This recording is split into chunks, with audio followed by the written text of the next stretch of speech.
ہیں میرے عزیزو، حالات ایسے کیا پیش آئے کہ یہ کربلا کا واقعہ رونما ہو گیا؟ حالات ایسے کیسے آ گئے کہ اتنا بڑا سانحہ ہو گیا؟ میں آپ کو بتاؤں کہ حالات حضرت امیر معاویہ کے انتقال کے بعد سے خراب ہو گئے، بہت خراب، حالانکہ اس سے پہلے ہی خراب ہو گئے تھے۔ آپس میں جنگیں ہوئی، خانہ جنگیاں ہوئی، ایک دوسروں کی لڑائیاں ہوئی، میں ان سب کی طرف نہیں جاتا۔ مولا علی کرم اللہ وجہہ الکریم کی وفات کے بعد حضرت امیر معاویہ نے خلافت کا اعلان کیا، اور ان کی خلافت سن 40 ہجری سے لے کر 60 ہجری تک 20 سال تک چلی، اور 20 سال تک دمشق سے حضرت امیر معاویہ رضی اللہ تعالیٰ عنہ نے خلافت قائم کی، اور یہ چلتی رہی۔ اس دوران بہت سارے فتوحات بھی ہوئے، اسلامی سلطنتیں بڑھتی بھی رہیں، ان کا انتقال ہوا۔ اب جو معاملہ خراب ہوا وہ یہاں سے ہوا کہ حضرت امیر معاویہ کا بیٹا یزید تھا، وہ تھے صحابی رسول، حضور صلی اللہ علیہ وسلم کے سالے بھی لگتے ہیں رشتے میں، حضور کی زوجہ ہیں حضرت ام حبیبہ رضی اللہ تعالیٰ عنہ، جو حضرت امیر معاویہ کی سگی بہن ہے، اسی لیے حضرت امیر معاویہ کو امت کا ماموں بھی کہا جاتا ہے۔ وہ ام المومنین حضرت ام حبیبہ کے سگے بھائی ہیں۔ امیر معاویہ کا جو بیٹا تھا وہ ناہنجار تھا، وہ صحیح آدمی نہیں تھا، فاسق و فاجر تھا۔ ہاں یہ اور بات ہے کہ روایات یہ بتاتی ہیں کہ ان کی زندگی میں اس کا فسق و فجور ظاہر نہیں تھا، ان کی زندگی میں باپ جب تک تھے اس کی برائیاں، اس کی عیاشیاں ظاہر نہیں تھیں۔ جیسے ہی ان کا انتقال ہوا تخت پر یزید بیٹھا، یزید جیسے ہی خلافت قائم کر لیا دمشق میں، اور ملک شام والوں نے سب بیعت کر لیا، یزید کو حاکم مان لیا، اس کو خلیفہ امیر المومنین تسلیم کر لیا۔ لیکن جو صحابہ تھے، بڑے صحابہ، انہیں معلوم تھا اس کے حالات خراب ہیں، یہ اچھا آدمی نہیں ہے۔ اس کا شراب پینا بھی ثابت تھا، اس کا نماز ترک کرنا بھی ثابت تھا، دن بھر اس کا بندروں سے اور جانوروں سے کھیلنا بھی ثابت تھا۔ یہ سب چیزیں جنہوں نے دیکھا ہے، کیا اسے اپنا حاکم تسلیم کر لیں گے؟ یہ ہمارا زمانہ نہیں ہے جو ہم کسی پاگل کو بھی حاکم تسلیم کر لیتے ہیں۔ ہاں، یہاں کسی ڈمرو بجانے والے کو بھی ہم بٹھا لیتے ہیں، گدھے کو بھی سر پہ بٹھا لیتے ہیں۔ یہ زمانہ نہیں تھا، وہ صحابہ کا زمانہ تھا، وہ تابعین کا زمانہ تھا۔ وہاں نماز ترک کرنے والے کو بھی حاکم نہیں بنایا جاتا۔ تو یہی معاملہ ہو گیا۔ یزید کی خلافت کا اعلان ہونے کے بعد صحابہ میں آپس میں یہ باتیں گردش کرنے لگ گئی کہ آخر اس کو کیسے تسلیم کیا جائے۔ اس وقت جو خلافت کے امیدوار تھے، جو اہل تھے، وہ اور بھی صحابہ تھے، جیسے مکہ مکرمہ میں حضرت عبداللہ بن زبیر رضی اللہ تعالیٰ، یہ حضرت زبیر کے بیٹے، حضرت ابوبکر صدیق کے نواسے، حضرت اسماء کے بیٹے حضرت عبداللہ، یہ مکہ میں تھے، وہ بھی خلافت کے اہل تھے۔ مدینہ طیبہ میں حضرت امام حسین رضی اللہ تعالیٰ عنہ تھے، اور حضرت عبداللہ ابن عمر بھی تھے، حضرت عبداللہ ابن عباس بھی تھے، حضرت عباس حضور کے چچا کے بیٹے۔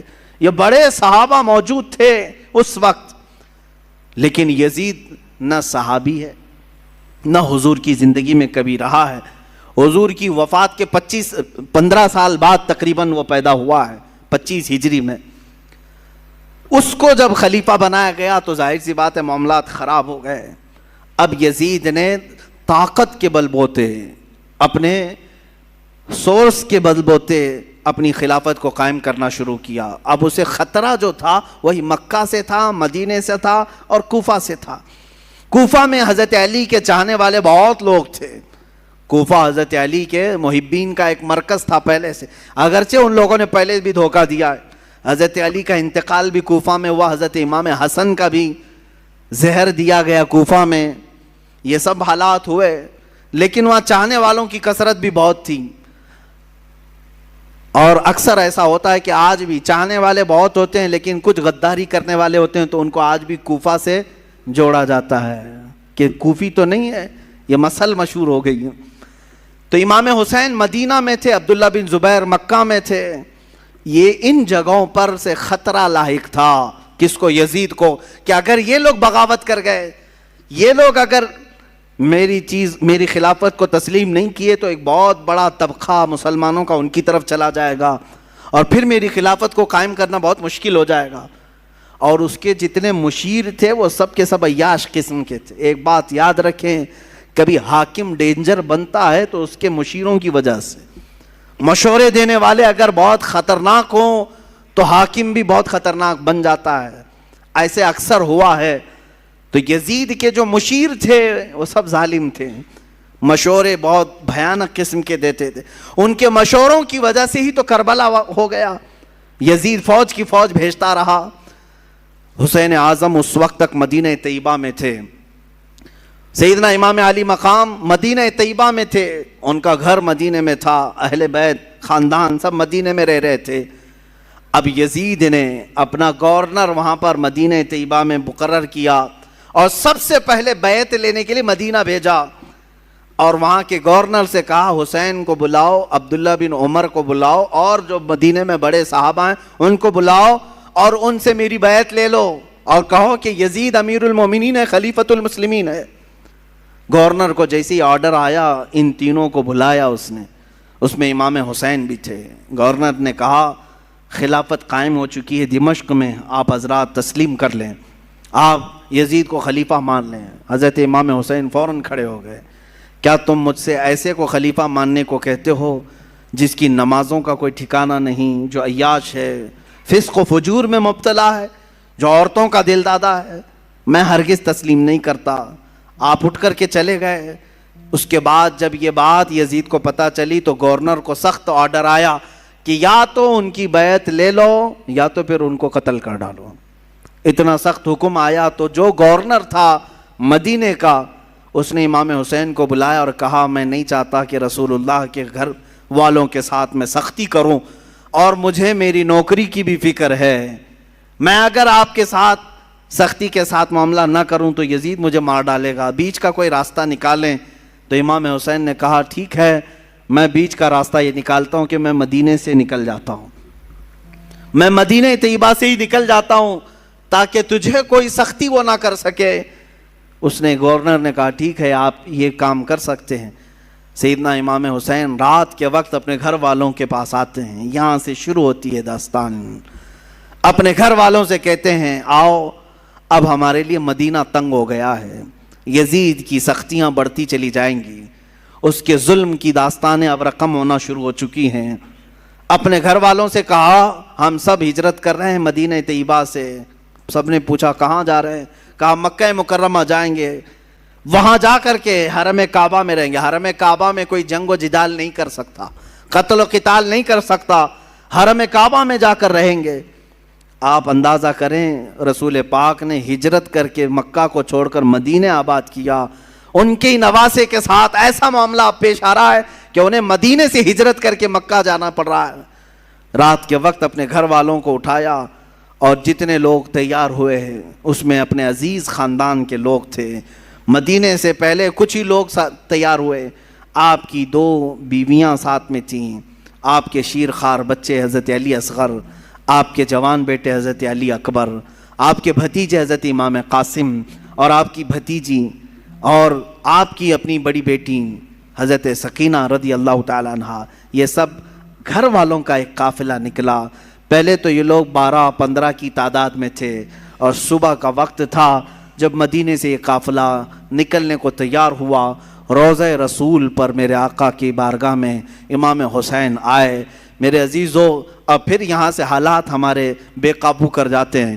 میں یہ چاہتا ہوں کہ اس بار کے بیانات میں اب ہم رونے دھونے کو فوقیت نہ دیں. غم حسین تو تڑپاتا ضرور ہے لیکن ہم اپنے جذبوں کو جوان رکھنا چاہتے ہیں اور ہم چاہتے ہیں کہ اب حسینی کردار ادا کرنے کا وقت آ جائے. ہمارے جوانوں میں پھر وہ غیرت بیدار ہو جائے کہ ہم دین کی خاطر ہر مصیبت کو اور مشقت کو اٹھانے کے لیے تیار ہو جائیں. حسین اعظم روضہ رسول پر آئے, میرے آقا صلی اللہ علیہ وسلم کو سلام پیش کیا اور درد بھری آواز سے کہا یا رسول اللہ یا ابتا, اے میرے باپ. حضور کو اکثر وہ ابا کہہ کر کے ہی پکارتے تھے. میرے آقا کی بارگاہ میں پکار کر کے کہا آپ کے مدینے سے مجھے نکلنا پڑ رہا ہے, میرے لیے مدینہ تنگ کر دیا گیا, میرے چھوٹے بچے لے کر کے میں روانہ ہو رہا ہوں. یہ کیفیت تو میرے آقا ہی جانے. قبر اطہر سے اس حسین کو رخصت ہوتا ہوا دیکھ کر میرے آقا پر کیا گزر رہی ہوگی, جس کے گردن کو میرے آقا نے بوسے لیے, جس کو سونگھا کرتے تھے, جس کو دوش پر بٹھایا کرتے تھے, جس کو سجدوں پر اپنی پشت پر بٹھایا کرتے.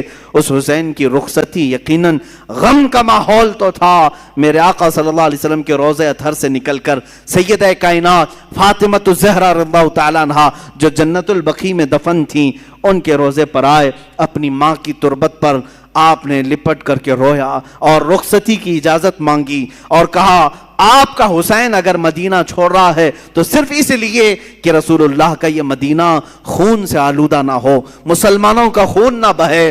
میں مسلمانوں کا خون بہنا نہیں دیکھنا چاہتا اور مدینے کی حرمت کو پامال ہونے نہیں دینا چاہتا, مجھے اجازت دی جائے. حسین اعظم نے اپنی ماں سے اجازت لی, اپنے چھوٹے بچوں کا ایک قافلہ لے کر نکل پڑے. میرے عزیزوں, گھر والوں کا قافلہ جب مدینہ چھوڑ رہا ہے کیا کیفیت ہوتی ہے.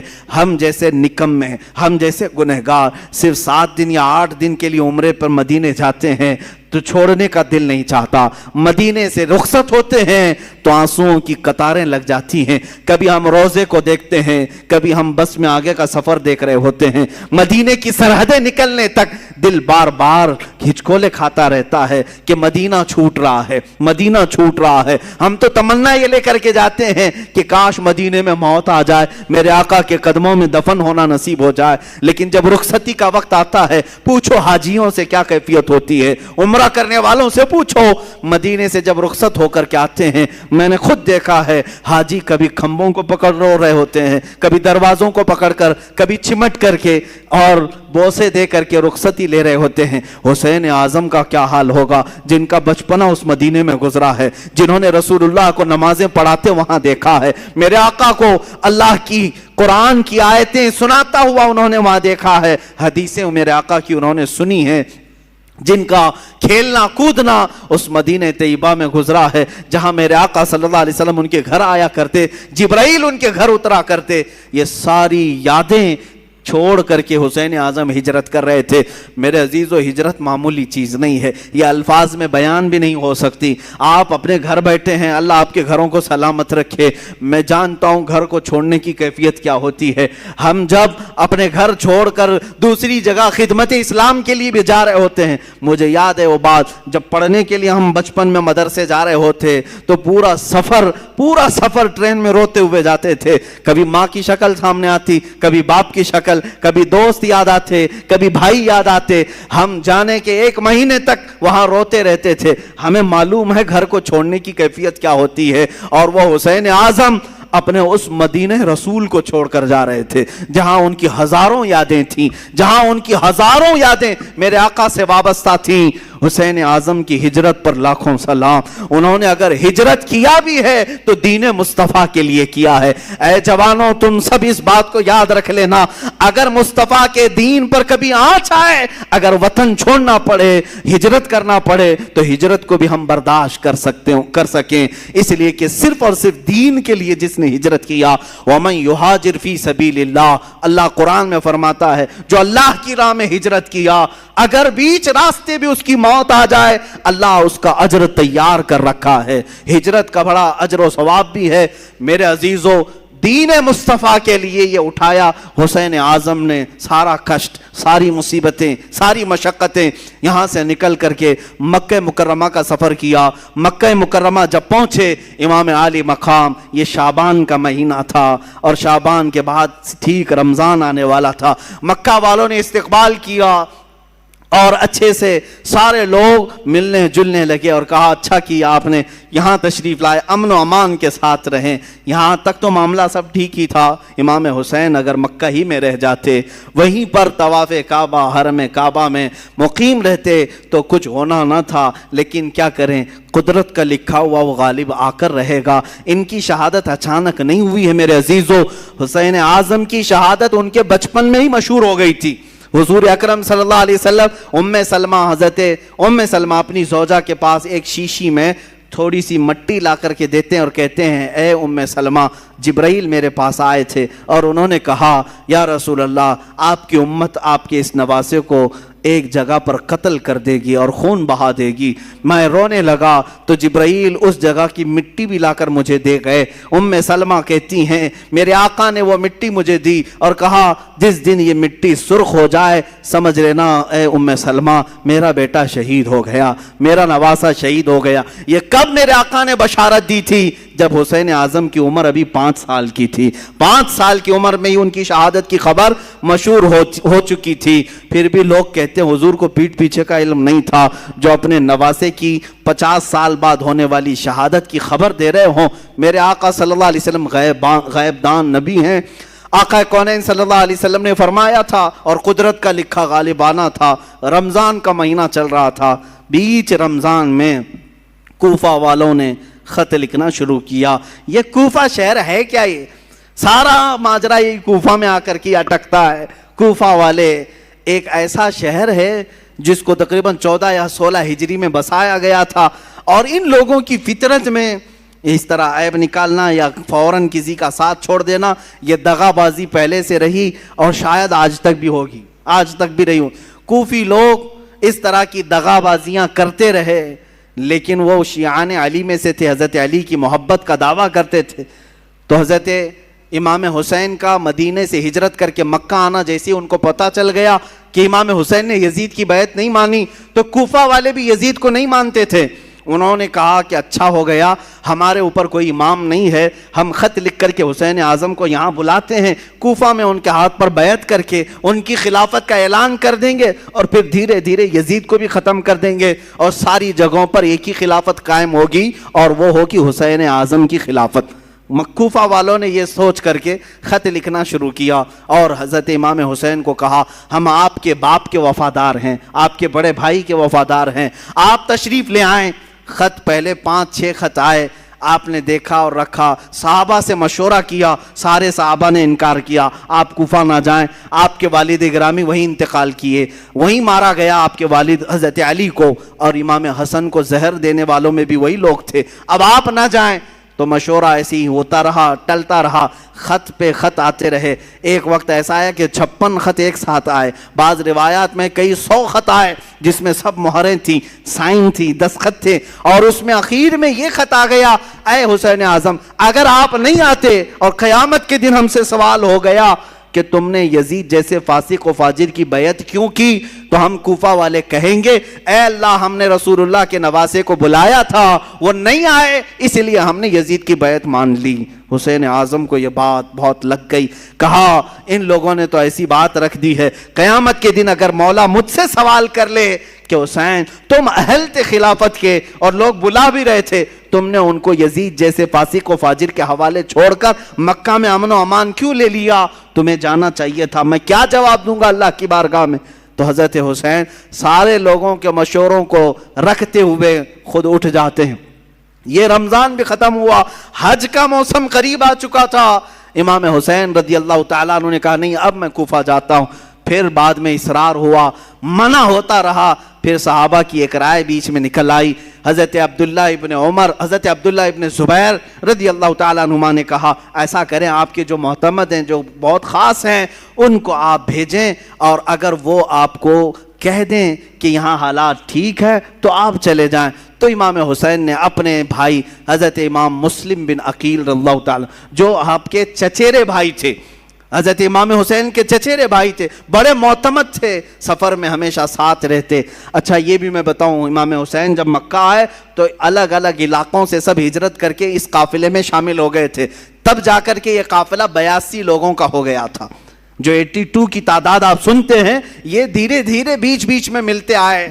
تو امام حسین نے حضرت امام مسلم کو بھیجا کہ آپ جائیں کوفہ اور وہاں جا کر کے آپ خط لکھیں، اگر حالات صحیح ہوں گے تو میں اپنے قافلے کو لے کر کوفہ آ جاؤں گا۔ امام مسلم نکلے اور جب وہ راستے میں گئے تو کچھ لوگوں سے راستہ پوچھتے ہوئے کوفہ تک پہنچے۔ میں بہت مختصر سے حالات بیان کر رہا ہوں میرے عزیزو۔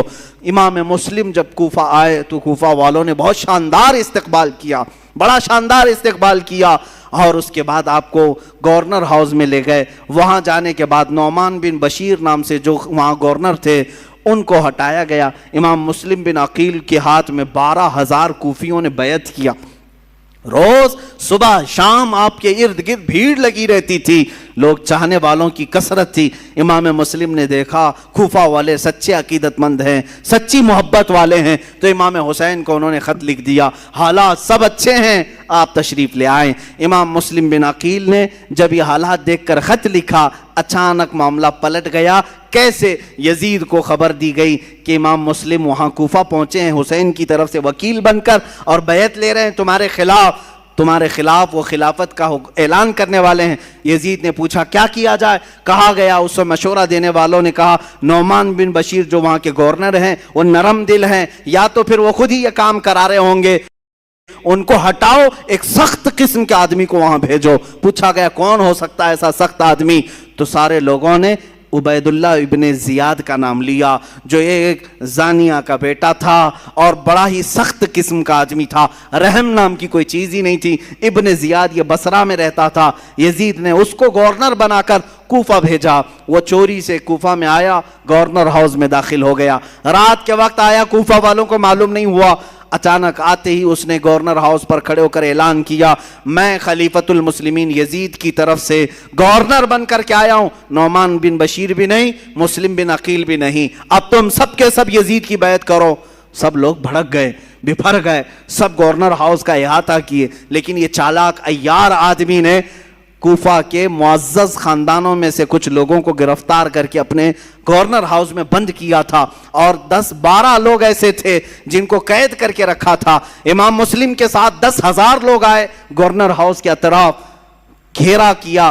تو مسلم بن عقیل کی اس کیفیت کو دیکھ کر اس ابن زیاد نے یہاں پر جو موجود جو 12 لوگ تھے ان کو چھتوں پر کھڑا کیا اور کہا تمہارے خاندانوں کو ہٹنے کا حکم دے دو، جو بھی مسلم بن عقیل کے ساتھ ہیں ان سے کہہ دو کہ وہ سب گھر چلے جائیں، ورنہ میں تم سب کا قتل کر دوں گا۔ وہ ڈر گئے، چھت پر کھڑے ہو کر اپنے اپنے خاندانوں سے کہنے لگے تم سب کے سب چھوڑ دو، چلے جاؤ، ابن زیاد سخت آدمی ہے، یزید کی فوج آ سکتی ہے، فلاں فلاں۔ ان کی باتوں میں آ کر کے خاندان بکھرتے چلے گئے، امام مسلم بن عقیل کا ساتھ چھوڑنے لگے۔ اتنا ہونے کے بعد کل کی صبح جو آتی ہے، امام مسلم بن عقیل فجر کی نماز میں حاضر ہوتے ہیں تو دیکھا آپ کے پیچھے آپ کے بچوں کے سوا کوئی نہیں ہے، کوفہ والے کوئی نہیں ہے۔ یہ وقت کا بڑا عالمیہ ہے جب کسی امام وقت کو چھوڑ دیا جاتا ہے۔ عزیزان گرامی، یہ وقت ہمیشہ آتا رہتا ہے اور ہمیں بتاتا رہتا ہے لوگوں کے چھوڑ دینے سے دین رکتا کبھی نہیں ہے۔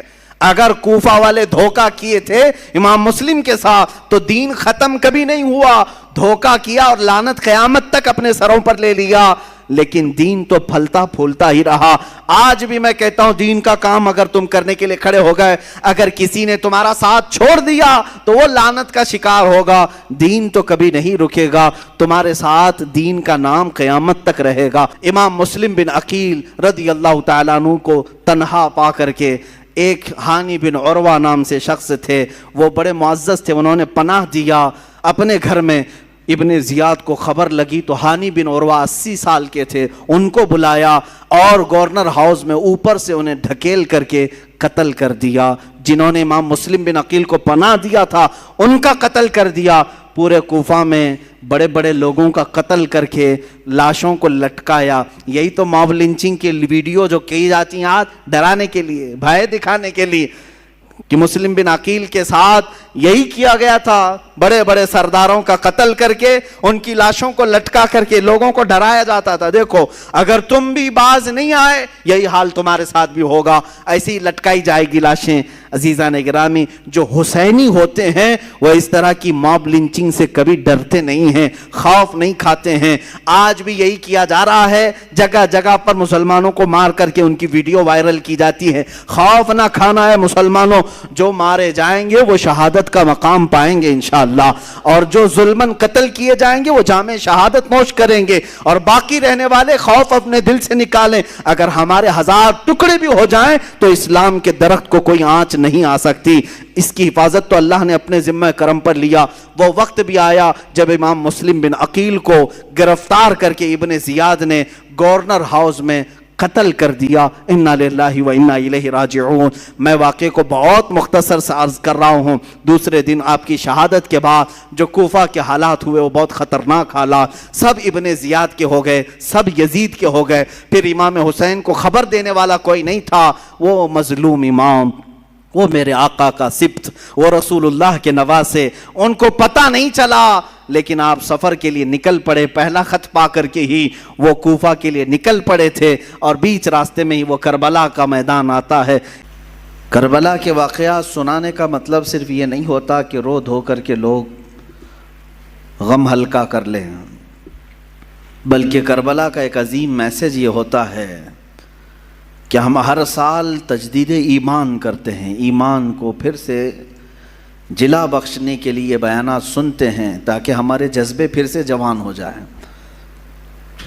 اور ہمیں تاریخ میں اکثر یہ بتایا گیا ہے، ہر سال آپ سنتے ہوں گے، چھوٹی سی جماعت تھی حسین اعظم کے ساتھ، مقابل میں بہت بڑا لشکر جرار تھا۔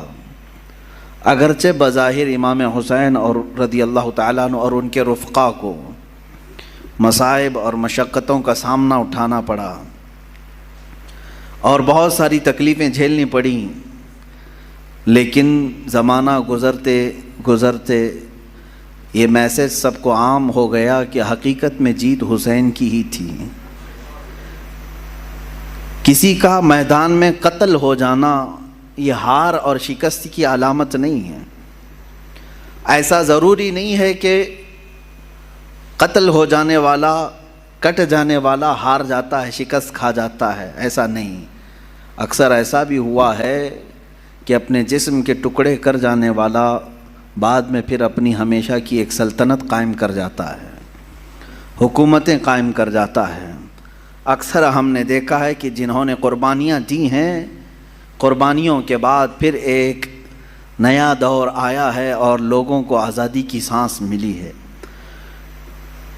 میں بلا تشبیہ و بلا تمثیل یہ کہوں گا، ہمارے ملک ہندوستان کو آزاد کرنے میں جن علماء اہل سنت نے اپنا خون پیش کیا، اگرچہ بظاہر انگریزوں نے انہیں پھانسی پر چڑھایا، کالا پانی بھیجا یا پھر انگاروں سے جلایا اور زخموں پر نمک چھڑکا، یہ سب کیا، تو آج کوئی یہ نہیں کہتا ہے کہ وہ مر گئے، ختم ہو گئے، کچھ حاصل نہیں ہوا، بلکہ آج بھی یہ کہا جاتا ہے کہ ان کی قربانیوں کی بدولت آج ہم آزادی کی سانس لے رہے ہیں۔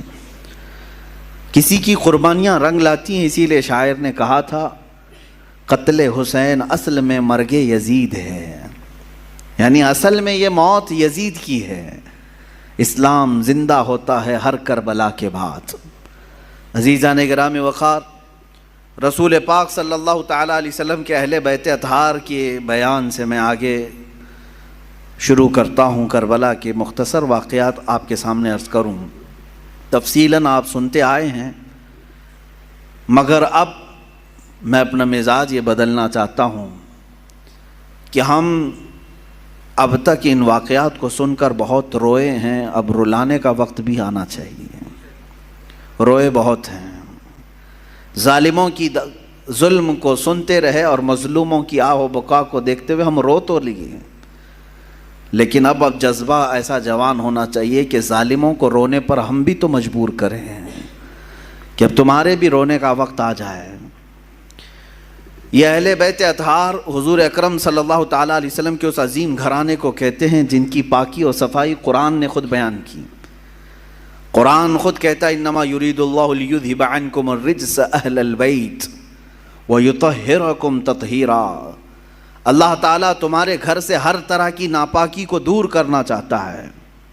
کس کے گھر سے؟ رسول پاک صلی اللہ علیہ وسلم کے، اور آپ کی اہل بیت کو خوب صاف ستھرا کرنا چاہتا ہے، اور کیا بھی اس نے۔ اللہ تعالیٰ نے حضور اکرم صلی اللہ تعالیٰ علیہ وسلم کے گھر میں جو افراد عطا کی وہ دنیا کے سب سے عظیم لوگ ہیں۔ حضور اکرم صلی اللہ علیہ وسلم کی جتنی بیویاں ہیں ازواج مطہرات، وہ تمام مومنوں کی مائیں ہیں، امہات المومنین ہیں، سب سے عظیم مائیں ہیں۔ رسول پاک صلی اللہ علیہ وسلم کے جتنے بیٹیاں ہیں وہ سب سے عظیم بیٹیاں ہیں حضور اکرم صلی اللہ علیہ وسلم کی۔ اور ان کی عزت اللہ کے نزدیک بہت بلند ہے۔ اسی طرح حضور اکرم صلی اللہ علیہ وسلم کے خاندان کو جو شرف حاصل ہے وہ دنیا کے سارے خاندانوں میں سب سے افضل خاندان میرے آقا صلی اللہ علیہ وسلم کا ہے۔ آج بھی میرے عزیزو، آج بھی سارے نسب ختم کر دیے جائیں گے سوائے رسول اللہ کے خاندان کے۔ سادات جو ہوں گے، آج بھی جو سید ہوں گے میرے آقا صلی اللہ علیہ وسلم کی نسل سے، ان کا احترام ہم پر واجب ہے، ان کی تعظیم و تکریم ہم پر واجب ہے، اس لیے کہ رسول پاک صلی اللہ تعالیٰ علیہ وسلم کے گھر سے جو ان کی نسبت ہے، یہ نسبت ہی ہمارے لیے بہت بلند ہے۔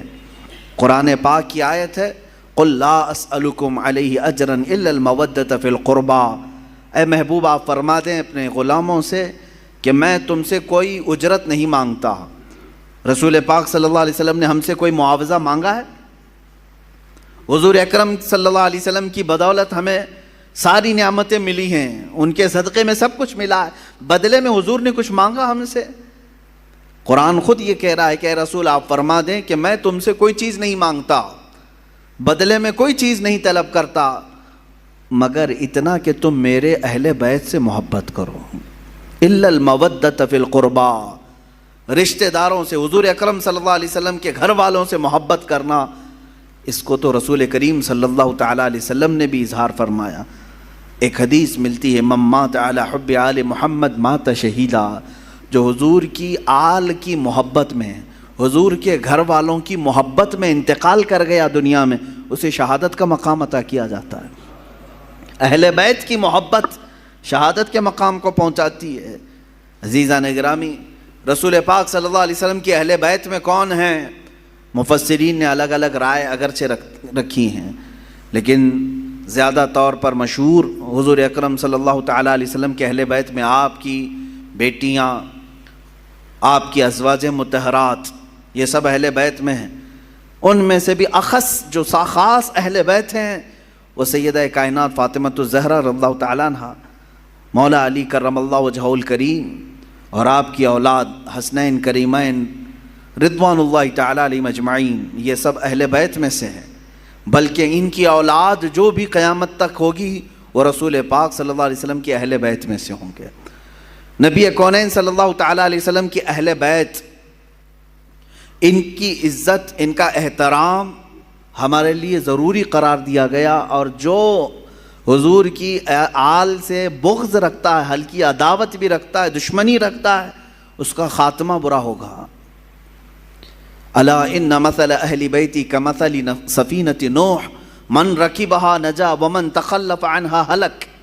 رسول پاک صلی اللہ علیہ وسلم ارشاد فرماتے ہیں آگاہ ہو جاؤ، میرے اہل بیت کی مثال نوح علیہ السلام کی کشتی کی طرح ہے۔ نوح علیہ السلام کے زمانے میں سیلاب آیا، طوفان آیا، اور اس وقت اگر کوئی نجات پایا تھا تو کون؟ صرف نوح علیہ السلام کی کشتی میں جو سوار ہوا، باقی سب ہلاک ہو گئے۔ پوری دنیا میں یہ پانی بھرا تھا، سب ہلاک و برباد ہوئے، سوائے اس کشتی کے سواروں کے کوئی نہیں بچا۔ تو اللہ کے حبیب صلی اللہ علیہ وسلم فرماتے ہیں میرے گھر والے، میرے اہل بیت نوح علیہ السلام کی کشتی کی طرح ہیں، جو انہیں تھام لیا وہ نجات پا گیا، جو ان سے دور ہوا وہ ہلاک ہو جائے گا۔ اہل بیت سے جو نفرت کیا یا ان سے دوری اختیار کیا وہ ہلاک ہو جائے گا۔ عزیزان گرامی وقار، یقیناً اہل بیت ہمارے لیے سر کا تاج ہیں، لیکن ساتھ میں ہمیں رسول پاک صلی اللہ علیہ وسلم نے اپنے صحابہ کی محبت بھی سکھائی۔ حضور اکرم صلی اللہ علیہ وسلم کا یہ فرمان عالی شان ہے، اصحابی کالنجوم بأیہم اقتدیتم اہتدیتم، میرے صحابہ ستاروں کی مانند ہیں، تم جس کی بھی پیروی کرو گے ہدایت پا جاؤ گے۔ یہ میں کیوں آج عرض کر رہا ہوں؟ اہل بیت کا تذکرہ ہونا چاہیے، لیکن ساتھ میں نے صحابہ کا بھی ذکر کیا۔ وجہ یہ ہے میرے عزیزو کہ کچھ جماعتیں ایسی ہوں گی جو صحابہ سے نفرت کریں گی، حضور پاک صلی اللہ علیہ وسلم کے صحابہ کو کافر کہیں گی، مرتد کہیں گی، باغی کہیں گی، اور کچھ جماعتیں ایسی ہوں گی جو اہل بیت کو گالیاں دیں گی۔ صحابہ کی محبت تو دکھائیں گی لیکن اہل بیت کو گالیاں دیں گی۔ حضرت فاطمہ کو کہتے ہیں وہ بغاوت کرنے والی ہیں، حضرت امام حسین کے بارے میں کہتے ہیں انہوں نے یزید کے خلاف بغاوت کیا۔ یہ دونوں جماعتیں گمراہ ہیں جو اہل بیت کی نفرت پالتی ہیں یا صحابہ کی نفرت پالتے ہیں. یہ دونوں جماعتیں ہیں گمراہ ہیں. ان میں درمیانی جماعت وہ ہے جس کو مسلک اعلی حضرت اہل سنت و جماعت کہتے ہیں. اہل سنت و جماعت یہ ہمارا درمیانی مسلک ہے. درمیانی کہ ہم کیا کہتے ہیں جس کو امام اہل سنت فاضل بریلوی نے یوں ارشاد فرمایا, اہل سنت کا ہے بیڑا پار اصحاب حضور, نجم ہے اور ناؤ ہے اطرت رسول اللہ کی. یہ اس شعر میں نجم کا نام آیا ہے, ناؤ کا نام آیا ہے. نجم کہتے ہیں تارے کو, نجم کس کو کہتے ہیں؟ ستارے کو. اور ناؤ کشتی کو کہتے ہیں. اعلیٰ حضرت فرماتے ہیں ہمارا بیڑا تو پار ہے الحمدللہ. صحابہ کو حضور نے کیا فرمایا؟ میرے صحابہ ستاروں کی طرح ہیں. اہل بیت کو کیا کہا حضور نے؟ کشتی کی طرح ہے. اعلیٰ حضرت فرماتے ہیں ہمارے پاس تارے بھی ہیں اور کشتی بھی ہے. ہاں, تارے رات کے وقت اندھیرا ہو جائے تو پہلے کے زمانے میں تاروں سے ہی راستہ طے کیا جاتا تھا. آج بھی یہ تارے اور کشتی کا کیا ملاپ ہے میں آپ کو بتاؤں. اتنی ٹیکنالوجی ترقی کر گئی, پھر بھی جانتے ہیں آپ جو شپ آج سمندروں میں چلتی ہیں, جو جہاز بڑی بڑی جہاز ہیں سمندروں میں چلتی ہیں, سمندر میں وہ راستہ کہاں سے؟ کوئی روڈ بنا ہوا ہے, کوئی ٹریک بنی ہوئی ہے؟ کیسے وہ چلتی ہیں؟ برابر رخ کیسے لیتی ہیں؟ پورے جہاز کو, پوری کشتی کو ستاروں پر چلایا جاتا ہے. آج بھی ستاروں پر راستے طے کیے جاتے ہیں. اب ٹیکنالوجی اتنی آ گئی اور روڈ اتنے بن گئے کہ کوئی اب راستہ تلاش کرنے کے لیے تارے دیکھتا ہی نہیں. پہلے کے لوگ سفر کرنے کے لیے بھی تارے دیکھتے تھے. ہر تارے کا ایک سمت ہوتا تھا, اس طرف یمن ہے, اس طرف شام ہے, اس طرف عراق ہے, وہ راستے اسی طرح سے طے کرتے تھے.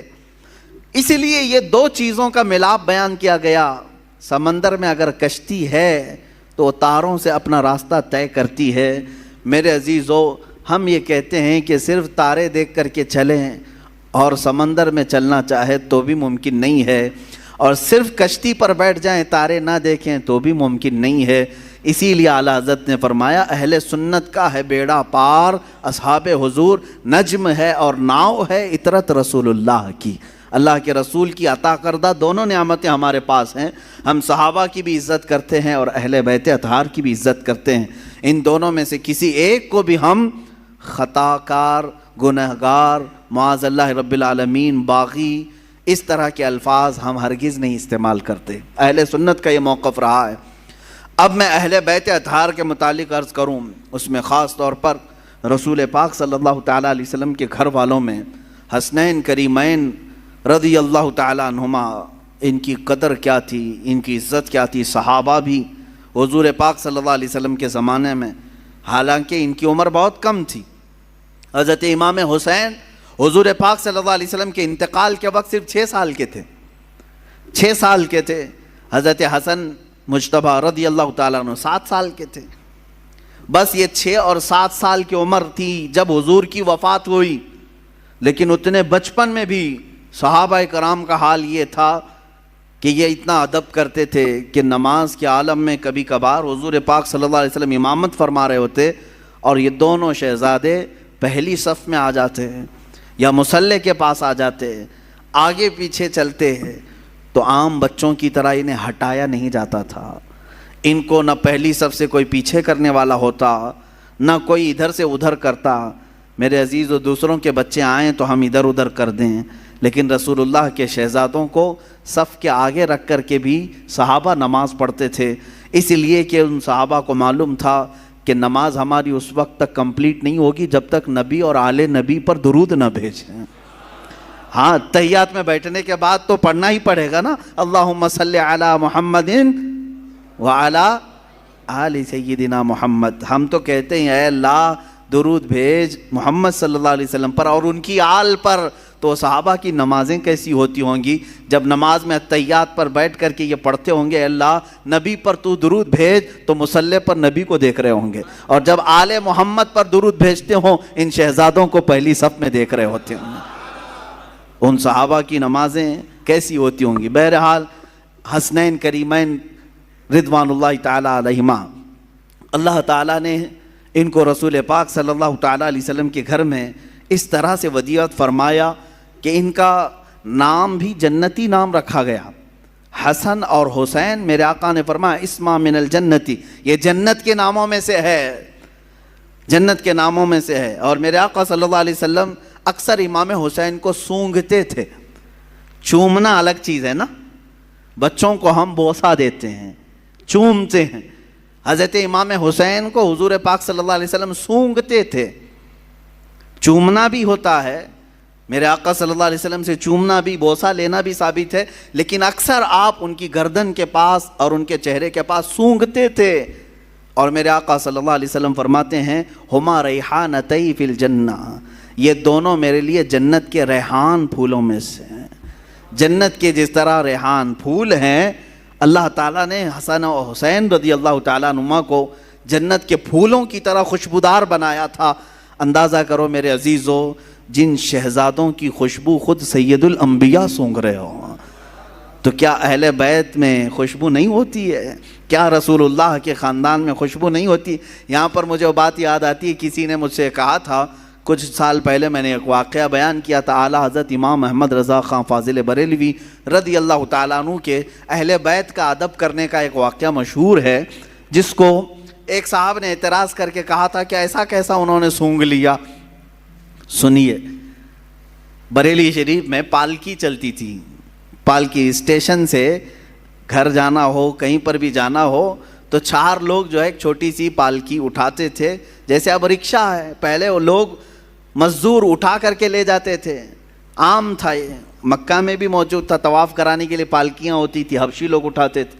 بریلی میں امام اہل سنت فاضل بریلوی نے یہ کرائے کے پالکی والوں کو بلایا. اس میں 3 لوگ تھے یا 4 لوگ تھے یا جتنے بھی تھے، پالکی اٹھانے والوں نے کرایہ طے کیا، اٹھا لیا. تھوڑی دیر کے بعد اعلیٰ حضرت فاضل بریلوی رضی اللہ تعالیٰ عنہ کہنے لگے روک دو روک دو. روکا گیا، اتر گئے، کہا کہ تم میں سے کوئی سید زادہ ہے؟ پالکی اٹھانے والوں میں سے کوئی سید زادہ ہے؟ تو لوگوں نے کہا میاں تمہیں تو کرائے سے مطلب ہے، کرایہ دو اور چلو آگے، پیسے دو اور اپنا، یہ کیا ہے، سید ہے، پٹھان ہے، کوئی بھی تو اٹھائے. اعلیٰ حضرت نے کہا ہرگز نہیں، میرا یہ شیوا نہیں ہے کہ کسی سید زادے پر میں سوار ہو جاؤں. آپ نے بار بار اصرار کیا تو ان پالکی اٹھانے والوں میں ایک سید زادہ تھا.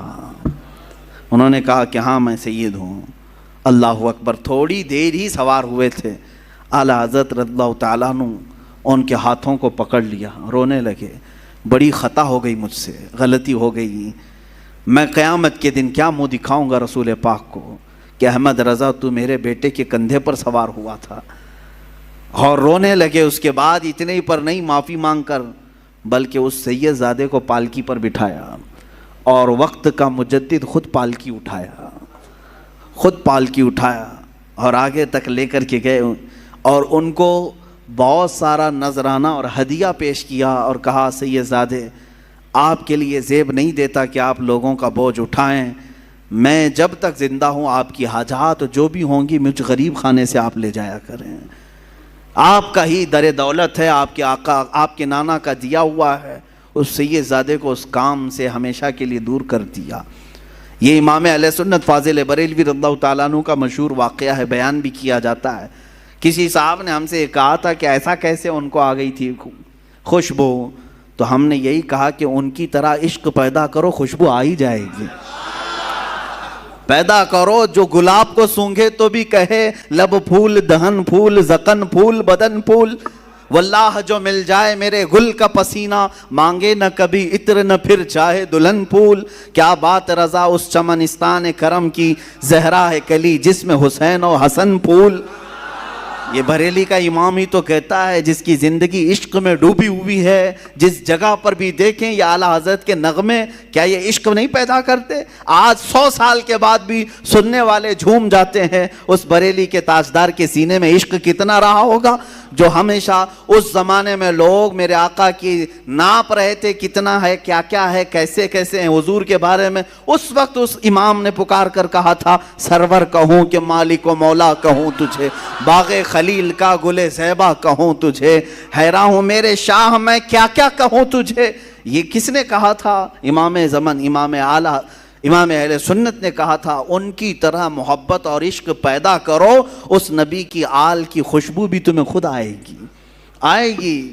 ہاں بدبو رکھے ہو اور دل میں بغض اور کڑھن ہو تو پھر یہ تمام اعتراضات بھی تمہارے دل سے سینے سے نکل کر کے زبان پر آتے رہیں گے۔ بہرحال عزیزان گرامی، رسول پاک صلی اللہ تعالیٰ علیہ وسلم حسنین کریمین کو سونگھا کرتے تھے اور کہا کرتے تھے، فرمایا کرتے کہ یہ جنت کے پھولوں میں سے کچھ پھول ہیں جو اللہ تعالیٰ نے مجھے عطا کیا، برا ہو ان ظالموں کا جنہوں نے جنت کے ان پھولوں کو بھی نوچ دیا اور انہیں بکھیر دیا۔ اسی کو اعلیٰ حضرت نے اپنے سلام میں کہا تھا، کتنے بکھرے ہوئے ہیں مدینے کے پھول، یا کربلا تیری قسمت پہ لاکھوں سلام۔ کربلا کے میدان پر سلام بھیجتے ہوئے اعلیٰ حضرت نے یوں کہا تھا کہ یہاں بکھرے ہوئے ہیں، یہ مدینے کے پھول ہیں، جس جگہ دیکھو رسول اللہ کا کوئی نہ کوئی شہزادہ نظر آتا ہے۔ اس زمین کو بھی اعلیٰ حضرت نے سلام پیش کیا تھا۔ عزیزان گرامی وقار، رسول پاک صلی اللہ تعالیٰ علیہ وسلم کا گھرانہ یقین جانیں اللہ تعالیٰ کی بارگاہ میں معزز گھرانہ ہے۔ حضرت عمر ابن خطاب رضی اللہ تعالیٰ عنہ امیر المومنین ہیں، جن کی نیکیاں اللہ کی بارگاہ میں بہت زیادہ ہیں، اور جن کے بارے میں خود میرے آقا نے فرمایا میرے بعد اگر کوئی نبی ہوتا تو وہ عمر ہوتے، اتنی ساری فضیلتیں ان کے پاس ہیں۔ لیکن مدینے میں ایک وقت ایسا آیا کہ قحط آ گیا، بارش نہیں آ رہی تھی، لوگ سوکھا پڑ گیا تو پریشان ہو گئے، سب امیر المومنین کے پاس آئے۔ جانتے ہو امیر المومنین عمر ابن خطاب رضی اللہ تعالیٰ عنہ، جن کو اللہ تعالیٰ نے بہت سارے انعامات سے نوازا، وہ زاہد بھی ہیں، متقی بھی ہیں، پرہیزگار بھی ہیں، رسول پاک صلی اللہ علیہ وسلم کے خلیفہ بھی ہیں، سب ہیں۔ دعا کے لیے خود ہاتھ اٹھا دیتے نہیں، بلکہ سارے لوگوں کو میدان میں جمع کیا، اور پھر اس کے بعد حضرت عباس رضی اللہ تعالیٰ عنہ کو گھر سے بلایا، جو رسول پاک صلی اللہ علیہ وسلم کے چچا تھے، اور بیچ میدان میں آ کر کے حضرت عباس کا ہاتھ پکڑا اور عرض کیا، اے اللہ تیرے نبی کے رشتہ دار کا ہاتھ میرے ہاتھ میں ہے، میں بارش تجھ سے مانگتا ہوں، تو میری بات کو رد نہ فرما۔ مدینے والے روایت بیان کرتے ہیں حضرت عمر نے ابھی ہاتھ چھوڑا بھی نہیں تھا کہ مدینے میں بارش شروع ہو چکی تھی۔ اہل بیت کے وسیلے سے دعا کی جائے اللہ قبول فرماتا ہے۔ عزیزان گرامی وقار، رسول پاک صلی اللہ تعالیٰ علیہ وسلم کا گھرانہ آج بھی جو سادات ہیں ان کا احترام کیا جائے، ان کا ادب کیا جائے، عام لوگوں کی طرح ان کے ساتھ برتاؤ نہ کریں۔ رسول پاک صلی اللہ تعالیٰ علیہ وسلم کے گھر کے نسبتوں کا خیال ضرور رکھا جائے۔ جانتے ہیں کتنی بڑی وعید بھی آئی ہے جو ان کے ساتھ برا کرتا ہے۔ ایک خاتون، بڑی کتابوں میں لکھا ہوا ایک خاتون جو رسول پاک صلی اللہ علیہ وسلم کے خاندان سے تھیں، وہ بڑی پریشان ہو گئیں، ان کے شوہر کا انتقال ہو گیا، بچوں کو لے کر کے چھوٹی چھوٹی بچیاں تھیں، ایک شہر میں آئیں۔ شہر میں ایک بہت بڑے رئیس تھے، وہ مسلمان، اس کے گھر آئی، اس سے کہا کہ میں نے اپنی بچیوں کو مسجد میں ٹھہرایا ہے اور میں رسول پاک صلی اللہ علیہ وسلم کے خاندان سے ہوں، میں حضور کی آل میں سے ہوں، میری کچھ مدد کر دو میری بچیوں کے لیے۔ اس رئیس زادے نے، اس امیر زادے نے کہا اچھا اب مانگنے کا طریقہ ایسا بھی آ گیا، تم اگر آل رسول ہو تو کوئی ثبوت دے دو، کوئی پروف دے دو، تم حضور کی آل میں سے کہتی ہو اپنے آپ کو، کیا ثبوت ہے تمہارے پاس؟ وہ خاتون وہاں سے چلی گئی، اس کے پاس سے مدد کی کوئی امید نہیں تھی تو چلی گئی۔ اسی وقت وہ شام میں گزر رہی تھی، بھوک کی شدت تھی، ایک ایسے بوڑھے شخص کو دیکھا جس کے ارد گرد بہت سارے لوگ جمع تھے، پوچھا کون ہے؟ کہا یہ شہر کا ایک مجوسی ہے، آگ کا پجاری ہے، لیکن لوگوں کو دیتا بہت ہے، بانٹتا رہتا ہے۔ یہ خاتون وہاں گئی اور اس سے کہا، اپنا معاملہ بھی بتایا کہ میں حالات کی ماری ہوئی ہوں، پریشان ہوں، میری بچیاں مسجد میں ہیں اور میرا گھر سب ختم ہو چکا ہے۔ تو اس مجوسی شخص نے اتنا سنا تو فوراً اپنے گھر سے عورتوں کو بلوا کر کے کہا، جاؤ اس خاتون کی بچیاں جو مسجد میں ٹھہری ہیں عزت سے انہیں لے آؤ، اپنے گھر میں مہمان بناؤ، اور یہ خاتون کہتی ہے کہ یہ محمد صلی اللہ علیہ وسلم کی آل میں سے، ان کی عزت ہونی چاہیے۔ وہ تھا مسلمان نہیں تھا، عزت کیا، گھر میں ٹھہرایا اور خاتون کو اپنے گھر مہمان بنایا، ان کی خاطر تواضع کی۔ اب سنیں، رات ہو گئی، رات کے وقت یہ جو رئیس زادہ تھا، امیر زادہ تھا، جو مسلمان تھا، اس نے خواب میں دیکھا قیامت کا منظر قائم ہے، حساب کتاب ہو رہا ہے، اور اسی وقت رسول پاک صلی اللہ علیہ وسلم تشریف لایا ہے۔ تو یہ رئیس زادہ فوراً حضور کی بارگاہ میں حاضر ہوا کہ آقا میری شفاعت فرمائیں۔ حضور پاک صلی اللہ علیہ وسلم نے فرمایا کیوں شفاعت کی جائے؟ کہا کہ آقا میں آپ کا امتی ہوں، آپ کا چاہنے والا ہوں۔ میرے آقا نے فرمایا کیا ثبوت ہے تمہارے پاس؟ میرے امتی ہونے کا کیا ثبوت ہے تمہارے پاس؟ وہاں کیا پیش کرتا؟ پروف پوچھنے والے، دلیلیں پوچھنے والے۔ حضور پاک صلی اللہ تعالیٰ علیہ وسلم نے جب یہ ارشاد فرمایا تو وہ لاجواب ہوا اور رونے لگا کہ آقا مجھ سے آپ اعراض نہ فرمائیں، مجھ سے آپ ناراض نہ ہوں۔ میرے آقا صلی اللہ علیہ وسلم نے فرمایا آج میری ایک شہزادی تیرے گھر آئی تھی، تو نے اس سے اس کے نسب کا ثبوت پوچھا تھا، اس کی مدد نہیں کیا تھا۔ اتنا حضور پاک صلی اللہ علیہ وسلم جلال میں بیان کر رہے تھے کہ اس کی آنکھ کھل گئی، دھاڑے مار کر کے رونے لگا۔ اچھا ایک چیز یہ بھی اس نے دیکھا اسی خواب میں کہ میرے آقا صلی اللہ تعالیٰ علیہ وسلم اسے جنت کی طرف دکھا رہے ہیں، اس مجوسی آدمی کے نام پر جنت میں ایک محل تیار ہے جس کے گھر وہ عورت ٹھہری ہوئی ہے، مجوسی آگ کا پجاری ہے لیکن اس کے نام پر جنت میں ایک محل ہے۔ تو یہ بیدار ہوا، بہت پریشان ہوا، اپنے مصاحبین کو بلایا، اپنے چاہنے والوں کو، اور کہا کہ یہ خاتون آئی تھی فلاں فلاں کہاں ٹھہری ہے، کیا یہ مجوسی اپنے گھر لے گیا ہے؟ سبوں نے تحقیق کی تو پتہ چلا ہاں اس مجوسی کے گھر ٹھہری۔ یہ دوڑا ہوا وہاں پہنچا، گیا اور اس مجوسی سے کہا کل رات جو خاتون تمہارے گھر آئی ہے برائے مہربانی اسے ہمارے گھر بھیج دو، وہ ہمارے مذہب سے ہے، ہمارے دین سے ہے، ہم اسے مہمان بنائیں گے۔ اس مجوسی نے کہا ایسا نہیں ہو سکتا۔ اس رئیس زادے نے کہا 1000 درہم میں تجھے تحفے میں دیتا ہوں، قبول کر لے۔ اس مجوسی نے کہا اس کا 10 گنا بھی دو تو میں اس مہمان کو تمہارے حوالے نہیں کروں گا۔ اس مجوسی نے اتنا اصرار کیا تو یہ پوچھنے لگا آخر اس عورت میں کیا ہے؟ کہا جو تو خواب دیکھ کر آیا ہے وہ سچ خواب دیکھ کے آیا ہے۔ کل جب وہ خاتون ہمارے گھر آئی، ہم رات کے وقت سوئے تھے، خواب میں رسول پاک صلی اللہ علیہ وسلم تشریف لائے، مجھے اور میرے پورے گھر والوں کو میرے آقا نے خود کلمہ پڑھایا۔ ہم اب مجوسی نہیں ہیں، ہم اہل ایمان میں سے ہیں۔ رسول پاک صلی اللہ علیہ وسلم نے ان کی آل میں سے ان کی ایک شہزادی کی عزت پر اتنا بڑا انعام دیا کہ ہمیں دائرہ ایمان میں لایا، اور پھر میرے آقا نے اشارہ کر کے بتایا کہ اے فلاں کل تو اٹھے گا تو جنت میں مولا تیرے لیے فلاں محل تیار رکھے گا۔ میرے آقا کی یہ بشارت میں نے سنی اور تجھے پھٹکارتے ہوئے بھی میں نے خواب میں سنا، تو نے جو دیکھا وہ سچ دیکھا ہے۔ عزیزان گرامی وقار وہ روتے گڑ گڑاتے واپس چلا آیا۔ زندگی کی کوئی اگر کمائی تھی تو اس نے سوچا کہ سب لگا کر کے حاصل کر لوں، مگر اہل بیت کا احترام نہ کرنے کی وجہ سے ساری اس کی کمائی، ساری عبادتیں ایک طرف رہ گئی اور آگ کا پجاری بازی لے گیا صرف اہل بیت کی عزت اور احترام کرنے کی وجہ سے۔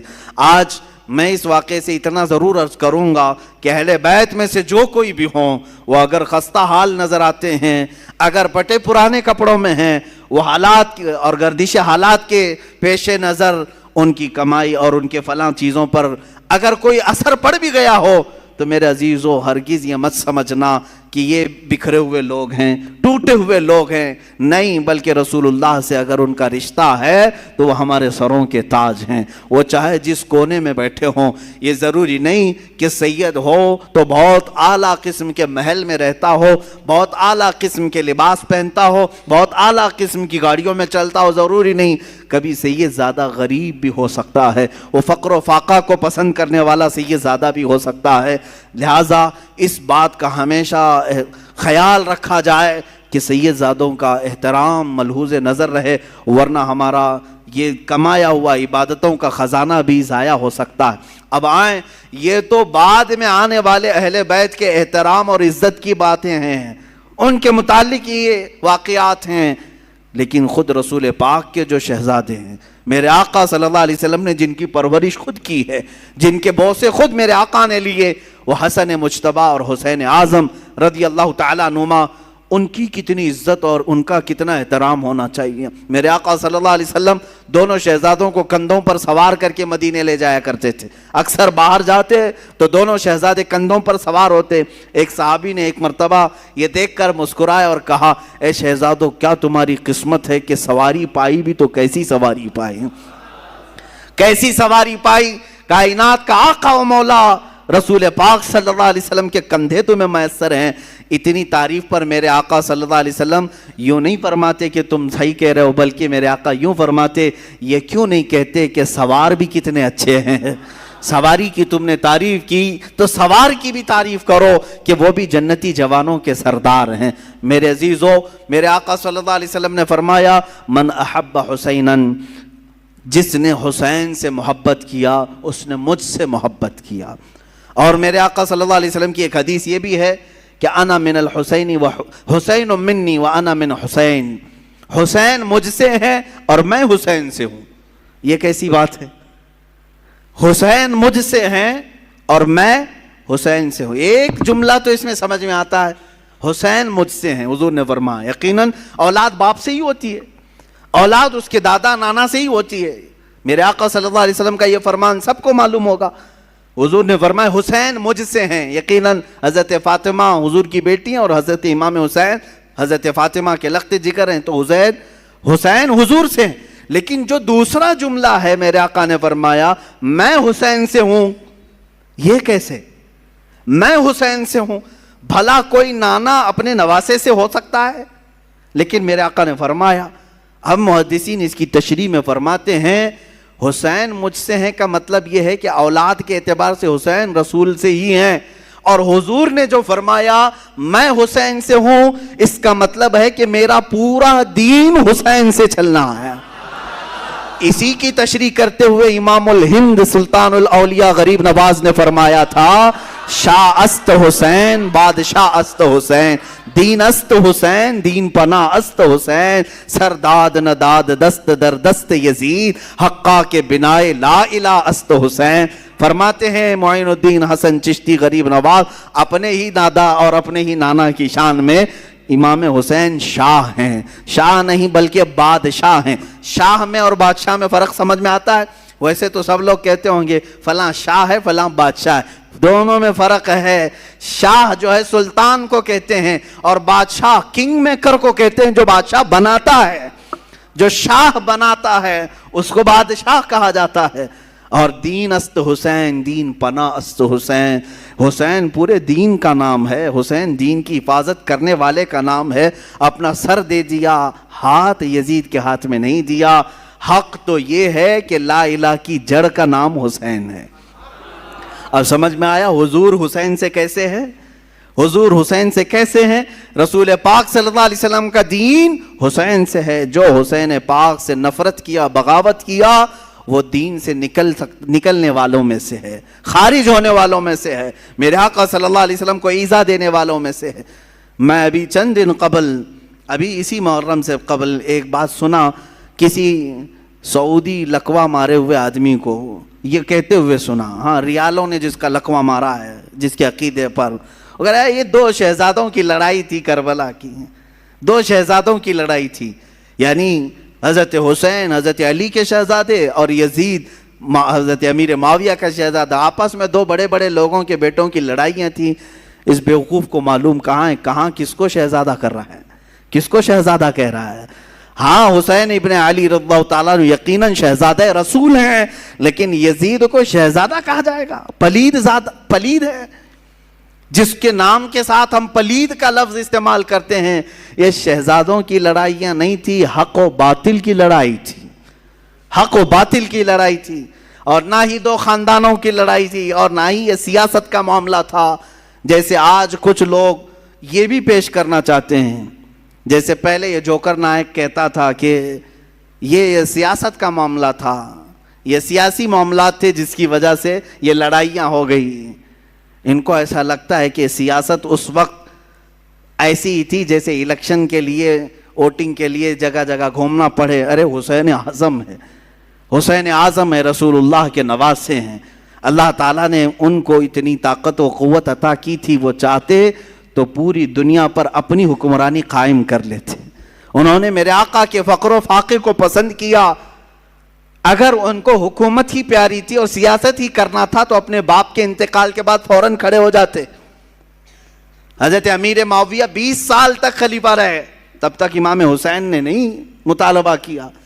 اگر ان کو یہی سب شوق تھا بادشاہت کا, سیاست کا, تو وہ تو حضرت علی کے بیٹے تھے. خلافت حضرت علی کے بعد ختم ہو رہی تھی تو وہ دعویٰ کر سکتے تھے کہ میرے باپ کی خلافت اب مجھے آئے. نہیں دعویٰ کیا کبھی. یہاں سے بات سمجھ میں آتی ہے 20 سال کے بعد اگر وہ مدینے سے اٹھ رہے ہیں تو صرف اس بات پر اٹھ رہے ہیں کہ نبی کونین کے دین پر کوئی غدار اور فاسق و فاجر کرسی نہ بچھا سکے. اور آج تک میرے عزیزوں اس کا اثر دیکھنے کو ملتا ہے. حسین اعظم کا ایک مرتبہ کھڑا ہو جانا اس زمانے میں, اس کا اثر آج تک دکھتا ہے. مجھے بتاؤ کس مسجد کے امام کو آپ چور رکھتے ہیں؟ چور ڈکیت ہو, لفنگا ہو, اناڑی ہو, ٹپوری ہو, جس طرح کا بھی ہو, اسے امام بناتے ہیں آپ؟ کیوں نہیں بناتے؟ بزنس تو کرتے ہیں, سب کچھ کرتے ہیں ایسے لوگوں کے ساتھ, لیکن مصلی پر آپ ہر چیز دیکھتے ہیں. داڑھی پوری ہے کہ نہیں, کپڑے صحیح ہے کہ نہیں, داغ تو نہیں لگے اس کو. ہاں, اور اگر یہ امام کہیں ادھر ادھر کس سے مل رہا ہے کس سے نہیں مل رہا ہے یہ تک آپ نظر رکھتے ہیں. اچھی بات ہے, نظر رکھتے ہیں, ٹھیک ہے. امام کے پیچھے پڑے رہتے ہیں, کیوں؟ اس کی وجہ یہی ہے کہ آپ اپنا امام ویسا ہی دیکھنا چاہتے ہیں جیسے امام حسین نے تصور دیا ہے. ہم حسینی ہیں الحمدللہ. بھائی یزید کو آپ نے امام تسلیم اسی لیے نہیں کیا کہ اگر رسول اللہ کے نواسے نے اس وقت اس کو امیر المومنین کہہ دیا ہوتا تو پھر قیامت تک آنے والے سب لوگ یہ دلیل بناتے رسول اللہ کے نواسے نے جب ایک فاسق و فاجر کو امام بنایا تھا تو ہماری مسجدوں کا امام چور ہو جائے تو کیا فرق پڑتا ہے؟ لوگ دلیل بنا سکتے. امام علی مقام نے قیامت تک آنے والوں کے لیے ایک ایسا مشعل پیدا کیا, ایک ایسی روشنی بنائی کہ اسی کے بل بوتے آج تک ہم چل رہے ہیں. عزیزان گرامی, حسنین کریمین رضوان اللہ تعالی علیہما حضور پاک صلی اللہ تعالی علیہ وسلم کی گود میں کھیلنے والے, یہاں تک کہ اکثر حضور کا جبہ مبارکہ کافی کشادہ ہوتا, کبھی پہن کے آتے ہیں. تو صحابہ روایت کرتے ہیں کہ کبھی کبھار حضور اکرم صلی اللہ علیہ وسلم اپنے جبے کے اندر کوئی چیز چھپا کر کے آتے تو ہم دیکھتے کوئی قیمتی چیز چھپا کر آئے ٹھنڈیوں کے دنوں میں, لیکن وہ قیمتی چیز وہی شہزادے ہوتے تھے, حضور کے جبے میں چھپے ہوئے ہوتے ہیں. حضرت حسن مجتبیٰ اور حسین اعظم رضی اللہ تعالیٰ. آپ اندازہ کریں صحابہ اکرام حضور صلی اللہ علیہ وسلم کی ایک جھلک دیکھنے کے لیے بے قرار رہتے, صحابہ حضور کے مہر نبوت کو دیکھنے کے لیے بے قرار رہتے, حضور اکرم صلی اللہ علیہ وسلم کے بوسے لینے کے لیے بے قرار رہتے. ان شہزادوں کی عظمت اور ان کی قسمت کو دیکھیں کہ ہمیشہ حضور کے جسم مبارکہ سے لگے ہوئے ہوتے تھے, یہاں تک کہ سجدے میں میرے آقا جائیں تو اس پر سوار بھی ہو جاتے تھے. میرے آقا ان کو ہٹاتے نہیں تھے, لمبا سجدہ کر لیتے لیکن ان شہزادوں کو گرنے نہیں دیتے تھے. یہ ان شہزادوں کی تربیت ہے. ایک دن حضرت فاطمہ بے قرار تھیں, بچے نظر نہیں آ رہے ہیں. حضور پاک صلی اللہ علیہ وسلم گھر میں آئے, پوچھا بچے کہاں ہیں؟ حضرت فاطمہ کہتی ہے میں کب سے ڈھونڈ رہی ہوں, بچے نہیں مل رہے, چھوٹے چھوٹے تھے. رسول پاک صلی اللہ تعالی علیہ وسلم ڈھونڈنے کے لیے بھیجے تو دیکھتے ہیں مدینے مسجد نبوی کے تھوڑا سا دور ایک درخت کے نیچے دونوں بچے بیٹھے ہوئے ہیں, کھیل رہے ہیں, لیکن جبرائیل امین دونوں پر سایہ کیے ہوئے ہیں. ہاں, فرشتے سایہ کیے ہوئے رہتے ہیں. اور یہی حسنین کریمین ہیں, حضور پاک صلی اللہ علیہ وسلم گھر میں ان کو خود کھلایا کرتے تھے. بچوں کے ساتھ اگر کھیلنا حضور کا ثابت ہے تو ان شہزادوں کے ساتھ ہے. کشتی لڑا رہے ہوتے حضور پاک صلی اللہ علیہ وسلم, حضرت حسن اور حسین کی کشتی لڑا رہے ہیں. ہوتا ہے گھروں میں دو بچوں کی کشتی لگاتے ہیں, تو حضور صلی اللہ علیہ وسلم کس کی سائیڈ لے رہے تھے؟ حضرت امام حسن کی سائیڈ لے رہے تھے. وہ بڑے تھے اور حضرت حسن کو کہتے تھے حسن تم حسین کو یہاں سے پکڑو, ادھر سے پکڑو, ادھر سے پکڑو, جیسے ہم بچوں کو کشتی لڑواتے ہیں. میرے آقا صلی اللہ علیہ وسلم جب اس طرح کا مقابلہ کروا رہے تھے, حضرت فاطمہ گھر میں سے کہتی ہیں ابا جان یہ کیسی بات ہے, آپ بڑے کی سائیڈ لے رہے ہیں. حسن بڑے ہیں آپ ان کی سائڈ لے رہے ہیں, حسین چھوٹا ہے. حضور پاک فرماتے ہیں فاطمہ تم نہیں دیکھتی حسین کی طرف سے جبرائیل ہیں, جبرائیل ان سے کہہ رہے ہیں کہ حسن کو یہاں سے پکڑو, حسن کو یہاں سے پکڑو. اللہ اللہ, یہ شہزادے وہ ہیں جن میں سے ایک کو سید الانبیاء سپورٹ کر رہا ہے, دوسرے کو سید الملائکہ سپورٹ کر رہا ہے. اور وہ گھرانہ کیسا جس کے بارے میں امام زمن کہتے ہیں بے اجازت ان کے گھر میں جبرائیل آتے نہیں, قدر والے جانتے ہیں عز و شان اہل بیت. یہ رسول اللہ کے گھر والوں کی, اور ان کو کبھی ناراض کرنا میرے آقا کو ہرگز پسند نہیں تھا. حضور پاک صلی اللہ تعالیٰ علیہ وسلم کبھی ان دونوں بچوں کو ناراض ہونے نہیں دینا چاہتے. اس سے آپ اندازہ لگا سکتے ہیں کہ امام حسین جب پیدا ہوئے ہیں اسی وقت میرے آقا صلی اللہ علیہ وسلم کے گھر میں حضرت ابراہیم کی ولادت ہوئی تھی. حضور کے اپنے بیٹے بی بی ماریہ قبطیہ سے حضور کے بیٹے پیدا ہوئے, ان کی عمر 6 مہینے کی ہو گئی تھی. اور حضرت فاطمہ کے گھر میں امام حسین پیدا ہوئے. آگے پیچھے تھوڑی سی ایک وقت ایسا آیا کہ حضور اپنے بیٹے کو لے کر بیٹھے ہیں. بیٹا کتنا عزیز ہوتا ہے, بیٹا اپنا بیٹا. 2 بیٹے پہلے حضور کے انتقال کر چکے تھے, یہ تیسرے بیٹے تھے حضرت ابراہیم, اور حضرت فاطمہ کے بیٹے حسین دونوں کو چوم رہے تھے. جبرائیل آئے, کہا آقا اللہ تعالیٰ کی منشا یہ ہے کہ ان دونوں میں سے کسی ایک ہی کو آپ رکھ سکتے ہیں. اللہ اکبر, چنو تو کس کو چنو, ایک طرف بیٹا ہے اور ایک طرف نواسا ہے. میرے آقا صلی اللہ تعالیٰ علیہ وسلم نے دونوں کی طرف دیکھا اور جبرائیل سے کہا اے جبرائیل, حسین کو میں منتخب کرتا ہوں. اپنے بیٹے کو جس پر وار دیا, رسول پاک صلی اللہ علیہ وسلم نے اپنے بیٹے کو جن پر قربان کیا, اس حسین اعظم کا ہم تذکرہ کرنے چلے ہیں. میرے آقا صلی اللہ تعالیٰ علیہ وسلم نے جن کا حد درجے خیال کیا, نمازوں میں, گھروں میں اور ہر جگہ, یہاں تک کہ اگر میرے آقا صلی اللہ علیہ وسلم کسی گھر دعوت میں گئے, کھانا وہاں پر رکھا گیا ہے تو پہلے کوئی چیز منگواتے اور آدھا اس میں سے کر کے کہتے لے جاؤ فاطمہ کے گھر دے آؤ, ان کے گھر میں فاقہ ہے. اپنے شہزادوں کا خیال فرماتے, اپنے نواسوں کا خیال فرماتے. عزیزان گرامی, یہی وہ اہل بیت ہیں جن کی شان میں قرآن کی کئی آیتیں نازل ہوئیں. وَيُطْعِمُونَ الطَّعَامَ عَلَى حُبِّهِ مِسْكِينًا وَيَتِيمًا وَأَسِيرًا. یہ آیت ہے سورہ دہر کی 29ویں پارے میں. ہوا یہ تھا کہ حضرت فاطمہ کی کنیز فضہ, انہوں نے منت مانگی تھی. دونوں شہزادے بہت بیمار تھے کہ اگر یہ صحیح ہو جائیں تو ہم 3 روزے رکھیں گے, اگر یہ صحیح ہو گئے تو 3 روزے رکھیں گے. گھر والے بچے صحیح ہو گئے, روزہ رکھا سارے لوگوں نے مل کر. مولا علی کرم اللہ وجہہ الکریم, حضرت فاطمہ اور یہ کنیز فضہ اور 2 شہزادے. حضرت علی کی کمائی 2 درہم کی تھی. باغیچے سے خدمت کے بعد 2 درہم لاتے جس سے اتنا آٹا آتا کہ 5 روٹیاں بن سکتی تھیں. یہ اہل بیت کا گھرانہ ہے. افطار میں روٹیاں بنی. شام کے وقت کسی فقیر نے آواز دی, ایک مسکین آیا, فقیر آیا, کہا میں نے سنا ہے کہ یہ رسول اللہ کے گھر والے ہیں, یہ اہل بیت ہیں, میں بہت بھوکا ہوں, مجھے کھلا دیا جائے. حضرت فاطمہ نے 5 روٹیاں اٹھا کر دی تھیں. پانی پی کر کے ان لوگوں نے افطار کیا, دوسرا بھی روزہ رکھا. دوسرے دن حضرت علی پھر آٹا لے آئے, 5 روٹیاں بنائیں. آج کے دن ایک یتیم بچہ آیا افطاری کے وقت میں, اس نے بھی وہی آواز اٹھائی. حضرت فاطمہ نے وہ 5 روٹیاں اٹھا کر اس یتیم کو کھلایا. آج پھر پانی سے افطار کیا. تیسرا روزہ تھا. تیسرے روزے کے دن حضرت علی خود محنت کر کے اتنے پیسے لے آئے کہ پھر 5 روٹیاں بنی. اس دن افطار کے لیے بیٹھے تو جیل سے چھوٹا ہوا ایک قیدی آیا, کہا میں ہر گھر کو کھٹکھٹا لیا, مجھے کوئی نہیں کھلایا. میں نے سنا ہے کہ یہ اہل بیت ہیں, رسول اللہ کے گھر والے, یہاں سے واپس نہیں بھیجتے کسی کو. حضرت فاطمہ نے اس قیدی کو بھی 5 روٹیاں دی تھیں. تیسرا دن گزر گیا, پیٹ پیٹ سے لگ گیا, بھوک کی شدت ہے, بچے طاق میں بیٹھ گئے اور حضرت علی جھک گئے تھے. یہ شام کا وقت تھا. میرے آقا صلی اللہ تعالیٰ علیہ وسلم تشریف لائے, گھر میں آئے, پکارا کہاں ہیں, آواز کسی کی نہیں آ رہی تھی. سب ایک ایک کونوں میں بیٹھے ہوئے تھے. اللہ کے نبی صلی اللہ علیہ وسلم نے پکارا فاطمہ. وہ آئیں, پوچھا کیا ماجرا ہے, سنایا ایسے ایسے ہم نے منت مانگی تھی. منت مانگو تو روزے کی مانگو اے غلاموں, اہل بیت کے غلام, خالی دھاگا باندھنے اور تالا باندھنے کی نیت منتیں نہیں ہوتی.